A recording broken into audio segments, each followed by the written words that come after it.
Good afternoon. तर आज आपण बघा इयत्ता 9वीचा एक होती समय हा पाठ पाहणार आहे, जो की डोंगरावरील फुले या संग्रहातून घेण्यात आलेला आहे आणि त्याचे लेखक आहेत उत्तम कांबळे. तर पहा, आपल्या सगळ्यांच्या पूजा घरामध्ये किंवा देवघरामध्ये समय असते ना, हो, ते कशाचं प्रतीक असतं? का आपण समयच का ठेवतो? समय स्वतःजवळ म्हणजे वार्ताची स्वतःजवळ दुसऱ्यांना करायला प्रकाश, बरोबर. तसेच आपण जे विधी करतो समयचा उपयोग करतो, तर समय याचं प्रतीक आहे की एखाद्याच्या अंधारमय जीवनामध्ये एक आशेची ज्योत किंवा ज्ञानाची ज्योत पेटवते. तर आता बघा, ज्यांनी समाजासाठी खूप मोठी कार्य केलेली आहेत, बिकट परिस्थितींना ते सामोरे गेलेले आहेत. तर बघा, समाजात काही माणसांना संकटांना हरकत न मानता पुढे वाट काढतात, तर काही कोसळून पडतात. बघा, आता प्रत्येकाच्या आपल्या आयुष्यामध्ये प्रॉब्लेम्स असतात. असा जगामध्ये कुणीही सुखी माणूस आहे का? विवेकानंदांची एक गोष्ट माहीत असेल. एके दिवशी विवेकानंद काय म्हणाले की त्यांच्याकडे एक शिष्य आला आणि म्हणाला, स्वामी मला खूप अडचणी आहेत, माझ्याच आयुष्यात एवढं संकट काय आहे? स्वामी काय म्हणाले, ठीक आहे, तू जा गावामध्ये फिर आणि मला असा माणूस शोधून दाखव की ज्याच्या आयुष्यात प्रॉब्लेमच नाही. ठीक आहे, तो गेला, सगळ्यांचं निरीक्षण केलं. पहिल्या घरी गेला, तिथे नवरा बायकोचं भांडण चाललं होतं. पुढच्या घरी गेला, कार्ट्याला बदलायचं चाललं होतं. त्याच्या पुढे गेलं, भावांची भांडणं चालली होती आणि कुणी ना कुणी म्हणत होतं, देवा माझ्यासोबतच असं का आणि मीच का? भोगायचे असतात सर्वांना माहिती, पण परंतु मीच का? तर त्यानंतर त्यांनी सगळ्यांचं बघितलं. संध्याकाळ झाली, विवेकानंदांकडे परत आला शिष्य आणि मग विवेकानंद म्हणजे सांग, कोण तुला असा माणूस सापडला का की त्याला प्रॉब्लेम्सच नाही? तर तेव्हा खूप शांत झाला. त्याला म्हणलं, स्वामी मला उत्तर मिळालं की जगात मलाच फक्त प्रॉब्लेम नाही. तर मग असं समाजात अनेक माणसं आहेत बघा, त्यांनी बिकट परिस्थितीतून मार्ग काढला आहे, समाजासाठी काहीतरी केले. काही थोर व्यक्तिमत्व वादळ झेलून मोठ्या सागराप्रमाणे विशाल. तुम्हाला माहिती आहे, संकटातून जो मार्ग काढतो किंवा जो संयम ठेवतो तोच पुढचं वाटचाल करू शकतो. आता पुढे बघा, महान महिलांपैकी आता आपण पाहिले आपल्या भारताला जशी संतांची परंपरा आहे, तसं आपल्या भारतातील स्त्रियांनी खूप मोलाचं योगदान दिलं. त्यामध्ये आता सावित्रीबाई सगळ्यांना माहिती आहे का? आपण पुणे जिल्ह्यात राहतो, बरोबर. आपल्या युनिव्हर्सिटीला पण नाव आहे त्यांचं, बरोबर. कोणती युनिव्हर्सिटी पण सांगा तुम्हाला? सावित्रीबाई फुले पुणे युनिव्हर्सिटी. मग आता त्या युनिव्हर्सिटीला किंवा विद्यापीठाला त्यांचंच का नाव देण्यात आलं? एखाद्या पुरुषाचं का नाही दिलं? जुन्या काळात स्त्रियांना शिकण्याची मुभा होती का? नव्हती. पण त्यातूनही सावित्रीबाई फुलेंचं आपण जर बघितलं जीवन करून, तर स्वतः पहिल्यांदा त्यांना शिकल्या होते का? त्यांना येत होतं का काय? नाही. त्यांचे मिस्टर किंवा आपण काय म्हणतो पती, त्यांचं नाव माहिती का? ज्योतिबा. आता त्यांनी काय केलं, ज्योतिबांच्या मनामध्ये असं एक हे होतं की समाजाला आपल्याला काहीतरी द्यायचं, बरोबर. परंतु आपल्या घरापासून त्याची सुरुवात केली पाहिजे. म्हणजे काय केलं पाहिजे? पहिल्यांदा आपल्या पत्नीला शिकवलं पाहिजे, नंतर आपण समाजाचा विचार. मग त्यांनी काय केलं, पहिल्यांदा सावित्रीबाईंना शिकवण्याचा निर्धार केला. तुम्हाला माहिती आहे, जसं आपण म्हणतो बघा, एका यशस्वी पुरुषाच्या मागे स्त्रीचा हात असतो, परंतु एका यशस्वी स्त्रीच्या मागे देखील एका पुरुषाचा हात असतो, बरोबर की नाही? तर ज्योतिबा रावांनी काय केलं, त्यांच्या सावित्रीबाईंना शिक्षण दिलं. आता शिक्षण देणं त्या काळात, आत्ताच जाऊ, आता सगळ्या क्षेत्रामध्ये महिला कार्यरत आहे, परंतु त्या काळामध्ये सतत पाठी हातात घेणं सुद्धा खूप अवघड गोष्ट होती. आणि त्यामध्ये जरी नवऱ्याचा सपोर्ट असला तरी समाज हे मान्य करणार होता का? नव्हता. आणि त्या काळचे जे विद्वान पंडित होते, त्यांना काय वाटायचं की आम्हीच हुशार, किंवा बाकीच्यांना कळलं नाही पाहिजे की शिक्षण म्हणजे काय असतं, काय जबाबदारी आहे, तसं वाटत नव्हतं. तर मग त्यांनी सावित्रीबाई फुलेंना शिकवण्याचा जेव्हा निर्णय घेतला, तेव्हा लोकांनी त्यांना खूप त्रास दिला, त्यांचा खूप छळ केला. माहिती आहे तुम्हाला, त्यांना कोणकोणत्या संकटांना सामोरं जावं लागलं. त्यांच्यावर चिखलफेक सुद्धा केली गेली. आता तुम्ही जावा बरं, तुमच्या एखाद्याने चिखल टाकू द्या, तुम्ही काय म्हणतात? गप्प बसताल का? तुम्ही फेकून त्याला टिकून मारतात, नाही का? नाही, गप्प नाही बसणार. आराला कार करायची आता सवय लागली. एखाद्या म्हटलं, अरे यास आपण तू का मला सांगतोय असं, म्हणजे शिक्षणामुळे ते आपल्याला म्हणतात ना, शिक्षण हे वाढवणीचं दूध आहे. ते दूध जे प्राशन करतो ते गुरगुरल्याशिवाय राहत नाही. हे खरंच आहे बरं का, वास्तव. तर असंच आपण या धड्यामध्ये पाहणार आहे, ज्या समयीचं प्रतीक म्हणजेच ताराबाई मोडक आणि अनुताई वाघ यांच्याविषयी हा धडा आहे बघा. अशाच महान महिलांपैकी एक म्हणजे अनुताई वाघ. आदिवासी समाजासाठी अखंड कार्य करणारे. आता आदिवासी म्हणजे तुम्हाला माहिती आहे का, आदिवासी लोकांचं राहणीमान कसं असतं, त्यांना शिक्षण मिळतं का, जेवढ्या सुविधा आपल्याला मिळतील तेवढ्या त्यांना मिळतील का, मग त्यांना काय काय सुविधा मिळत नाही सांगा.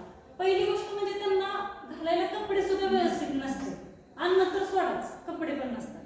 त्यानंतर शिक्षणाचा तर गंधही नसतो, काही वैद्यकीय सेवा म्हटलं तर वैद्यकीय सेवा सुद्धा नसते.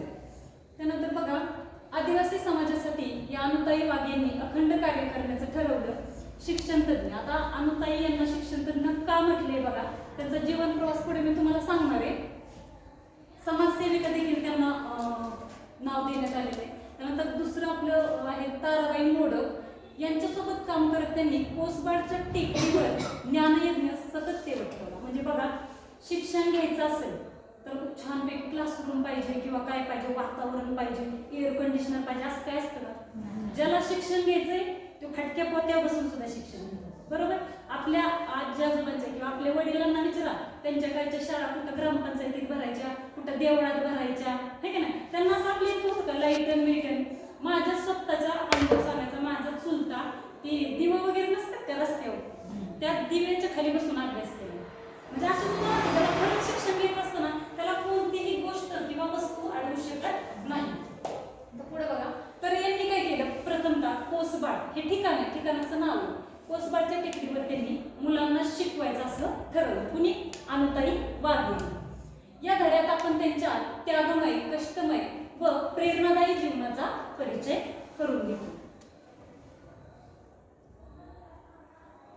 आता बघा, तिथे लिहिले, समयीप्रमाणे स्वतः जळून इतरांचा अंधार दूर करणाऱ्या या थोर व्यक्तिमत्वाची कथा या धड्यात मांडली आहे. म्हणजे आपल्या अनुताई वाघ आणि ताराबाई यांना कशाची उपमा दिलेली आहे, समयीची उपमा दिली. म्हणजे त्यांनी स्वतःचं जीवन जाळूनही इतरांना प्रकाश दिला. आता बघा, अनुताईचे दुःखमय फळ. बघा कसं असतं माहितीये का, कोणता माणूस काहीतरी करण्याची धडपड करतो ज्याला परिस्थिती अनुकूल नसते. तुम्ही बघा, जितकी पण मोठी माणसं झालेत ना, ते प्रतिकूल परिस्थितीतच तयार झाले. आता साधा आपण वर्गात बघितलं ना, कधी कधी आपण म्हणतो पहिल्या बेंचवर बसतोय ते हुशार आहे, तो काहीतरी मोठा होणार. मग तुम्हाला अनुभव आला असेल, तुमच्या वर्गातली जेवढी हुशार मुलं होती ना, त्या अजून स्ट्रगल करते, आणि जी मागे बसली होती का नाही, ती मोठ्या हुद्द्यावर गेली. म्हणजे कधी कधी ज्ञानापेक्षा कौशल्य पण महत्वाचं असतं, है की. तर आता अनुताईंचं बालपण कसं गेलं बघा, दुःखमय. पहिली गोष्ट म्हणजे त्यांच्या घरात सुद्धा अन्न व्यवस्थित नव्हतं किंवा कौटुंबिक परिस्थिती त्यांची चांगली नव्हती. दुसरं म्हणजे 13व्या वर्षीच विवाह. आता त्या काळात ही काही नवलाची गोष्ट नव्हती, त्या काळी लहानपणीच लग्न व्हायचं. तर मग आपल्या अनुताईंचं पण विवाह कधी झाला, 13व्या वर्षीच झाला. बरं, आता चला, घरचे तुम्हाला माहिती आहे, आजकाल आपण जे बघतोय न्यूज चॅनलवर कुठं बलात्कार झाला किंवा काय झालं, असे शब्द वापरायला सुद्धा आपली बुबडी होती. कारण कसं वाटतं, आपण दुसऱ्याच्या लेकराविषयी बोलतो, कधी आपल्या घरातल्याविषयी जास्त झालं तर करून दिला घरच्यांनी. त्याच्यानंतर 6 महिन्यातच पतीचं निधन. एका स्त्रीसाठी त्याचं नवरा म्हणजे जग असतं, तिचं आयुष्य त्याच्या भोवती फिरत असतं. आई वडील भाऊ सगळे सगळे सोयरे नावाला असते. खरं स्त्रीचा दुःखाचा किंवा काही प्रसंग वाटून घ्यायचे असतील तर सोबती कोण असतो, नवरा असतो, बरोबर. तर अनुताईंचं एक तर लहान वयामध्ये, अल्लड वयामध्ये, ज्यावेळेस त्यांना समज नव्हती लग्न म्हणजे काय हे सुद्धा त्यांना माहित नव्हतं, की लग्न म्हणजे काय असतं. हा चला, बेडबाच्या बारात हार घालणं एवढंच. त्या काही त्यांना काय शिक्षण नसल्यामुळं किंवा त्यांचं वय नसल्यामुळे त्यांना काय समजणार नाही. तर 6 महिन्यात त्यांच्या पतीचं निधन झालं. आता तुम्हाला माहितीये, पूर्वीचं बघा, आता जसं आपण म्हणतो कुंडले मिळवा, बायोडाटा पाठवा, काय ते असतं गरज काही काय, की नाही, तसं पूर्वी होतं. कारण आता तुम्ही म्हणते ब्लड ग्रुप बी सांगा, पुढं काय झालं म्हणजे कुणी रिस्क घ्यावं, आहे का नाही. त्या काळात विचारत होती का, अजिबात. तर आता अनुताईचं बघा, 13 वर्षी लग्न झालं, 6 महिन्यात नवरा गेला. आता नवरा गेल्यानंतर दुःखाचं डोंगरच कोसळला त्याच्यावर. आता या दुःखाच्या डोंगरातून सावरणं इतकं कठीण आहे का, तुम्ही तर इमॅजिन पण करू शकत नाही. मी नुसतं म्हणलं समजा असं झालं तर तुम्ही त्या विश्वात जाताल, काही डिप्रेशन मध्ये बी जातात, है का नाही. तर त्यानंतर त्यांना अनुताई वाघांना प्रचंड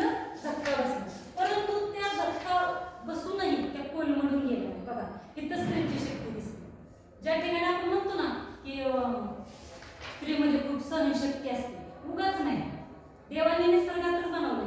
आता काय काय बघा, स्त्रियांचं एक नेहमीचं वाक्य असतं, तुम्हाला माझं मनच कळत नाही, है का नाही? किंवा बाईचं मन कुणाला समजूच शकत नाही. असं का म्हणतात? का तर ती सगळ्यांचा विचार करणारी असते, है का नाही?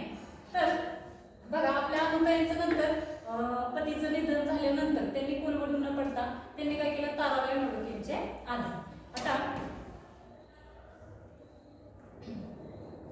शिक्षणासाठी जिद्द. जेव्हा अनुताईंना पुढं कोणतंच भविष्य दिसत नव्हतं तेव्हा त्यांनी शिक्षण घेण्याचं ठरवलं. आता शिक्षणासाठी जिद्द म्हणजे आता मी तुम्हाला मगाशी पण सांगितले, त्या काळात शिक्षण घेणं म्हणजे जोक नव्हता, खायची गोष्ट नव्हती, आणि त्यात नवऱ्याची पण साथ नाही, म्हणजे सगळं चाललं. मग त्यांनी काय केलं, बाहेरून अभ्यास केला. आता तुम्हाला माहिती आहे, जुन्या काळात बघा केशवपण पद्धत होती, नवरा सती जाण्याची पण होती, माहिती आहे ना? सती जाणे म्हणजे काय? एखाद्या स्त्रीचा नवरा मृत्यू पावल्यानंतर तिच्या चितेमध्ये जबरदस्ती तिला उडी मारायला प्रवृत्त करायची. म्हणजे कसं, समजा एखादी स्त्री म्हणली ती मेला नवरा, मी काय त्याच्या मागे जाणार नाही, त्याचा तो नशिबाने गेला, तरी समाज तिला जगून देत नव्हता. समाज काय करायचा, पूर्वी बघा तुम्ही भरपूर मालिकांमध्ये बघितलं असेल, सिरियलमध्ये बघा, ते असं फक्त तोंड दिसून दिले आणि रंगीबिरंगी कपडे घालायचे नाही, पांढरेच, म्हणजे आयुष्याचा रंग सोडला. तो त्याच्या कर्माने गेला, पण हिने इकडं दुःख करत बसायचं, ही तसं. तर सती जाण्याची प्रथा होती बघा. त्याच्यानंतर अनुताईंनी ठरवलं की आता आपण बाहेरून अभ्यास करायचा आणि पदवी मिळवायची, आणि त्यांनी ती मिळवली देखील. आता पुढे बघा, आदिवासी बालकांच्या शिक्षणाचे व्रत स्वीकारले. अनुताई व्हावी लागली, तसं समाजातील वंचित घटकांना ती धडपड करावी लागू नये म्हणून त्यांनी काय ठरवलं की आपण आदिवासी मुलांना शिक्षण द्यायचं, ग्राम बाल शिक्षक येतं. आता त्यांना शिक्षण द्यायचं म्हणजे काहीतरी संस्था उभारली पाहिजे. मग त्यांनी काय केलं, ग्राम बाल शिक्षा केंद्र स्थापन केलं, आणि त्यामध्ये कार्यकर्ते म्हणून काम केलं. कार्यकर्ते म्हणजे काय माहिती का, स्वतः त्यांनी संस्था चालवली. आता पुढे बघा, ताराबाई मोडक यांच्या कार्याचा विस्तार. आता ताराबाईंच्या विचाराचे रोपटे वटवृक्षात रूपांतर झाले, म्हणजे जी छोटी संकल्पना त्यांनी तयार केली होती शिक्षण घेण्याची, पुढे ती वृद्धिंगत झाली आणि त्याचं वटवृक्षात रूपांतर झालं. आता हे जे ताराबाई मोडक यांनी एक त्रिसूत्री कार्याचा आखली होती म्हणा. पहिलं होतं नवीन कल्पना, म्हणजे काय, शिक्षणामध्ये. त्यानंतर सातत्याने नवनवीन प्रयोग, म्हणजे वेगवेगळ्या प्रयोगातून शिक्षण घेणे. आता जसं की आपण बघतो बघा, तुम्ही शिक्षक होणार आहे, मी समजा एखाद्या वर्गात असेल आणि मुलांना म्हणलं पहिल्यांदा, समजा आपण तुम्हालाच मी म्हटलं की मी एक म्हणल्यानंतर तुम्ही टाळी वाजवायची, बरोबर? ज्यावेळेस माझं बोट वर जाणार तुमच्या आपण टाळी वाजली जाणार, बरोबर? म्हणजे काय, मुलांना कृतीतून शिक्षण दिलं पाहिजे, जास्त ऐकण्यापेक्षा. आता जर ही स्लाइड नसत्या, मी तुम्हाला फक्त बोलतच राहिली असते, तुमचं लक्ष आलं गेलं असतं का? नाही. आता जरी तुम्हाला बोर झाली तरी तुम्ही थोडं माझ्याकडे लक्ष देणार, थोडं इकडे बघणार, की बाबा रंग कसला दिलाय, काय दिलाय, म्हणजे असं एंटरटेनमेंट आहे ना. मग आजकालच्या पिढीचं सुद्धा तसंच आहे, त्यांना प्रत्येक गोष्टीत मनोरंजन पाहिजे, मनोरंजनातून शिक्षण पाहिजे. मग हेच ताराबाई यांनी मोडक यांनी नवनवीन प्रयोग करण्याचा प्रयत्न केला. आदिवासींसाठी निस्वार्थी सेवा, बालकांना आश्रम मायेची ऊब. आता भाकरीसाठी भटकणे म्हणजे मी तुम्हाला सांगितले, काही मुलं पाहता बघा, ती काय म्हणतो आपण वैदिनी म्हणतो, किंवा ती बसते बघा रस्त्यावरती फिरतात भांडी बिंडी घेऊन, तुम्ही बघितलं असेल, सुया घे पोरी घे तसं म्हणत नाही का, त्यांची मुलं कधी गाणं म्हणते लगेच डोक्यात क्लिक झालं असेल, सुया घे पोरी आहे का नाही, वाडा मंडळी बी आलं असेल डोळ्यासमोर. तर कधी कधी त्यांची मुलं बघा त्यांच्यासोबत वनवन करत असतात, आहे का नाही? मग कधीतरी बघा आई ती शेवटी आई असते, कधी कधी काय म्हणतात, ताई थोडीशी भाकरी असली तर द्या मुलाला, आहे का? त्यात नवी चांगली एखादी महिला असती तर देती, एखादी पण सगळ्या आमच्या उत्तर मग देईल वस्तू फुकट भाकरी देते. इतका निर्दय आपला समाज झाला. तर आता ताराबाई मोडक यांनी काय केलं, भाकरीसाठी भटकणाऱ्या बालकांना आश्रय मायेची ऊब दिली, म्हणजे त्यांच्यासाठी आश्रमशाळा काढली. दुसऱ्या बघा ज्ञान प्रकार दिले. बरं, आता त्यांना फक्त भाकरी देऊन उपयोग आहे का? त्यांना कमवाय पण शिकवलं पाहिजे ना. आपण कर्मवीर भाऊराव पाटलांचं बघितलंय, कमवा आणि शिका. म्हणजेच काय, तुम्ही स्वतः कमवा आणि त्या पैशातून शिका. आता आपलं आजची परिस्थिती लई बेकार आहे, महिन्याला पॉकेट मनी पाहिजे, खायला पाहिजे, मित्रांना बी फिरवाय पैसे घरच्यांनी द्यायचं, शिक्षणाला पण द्यायचं, म्हणजे स्वावलंबी शिक्षण राहिलेलं नाही.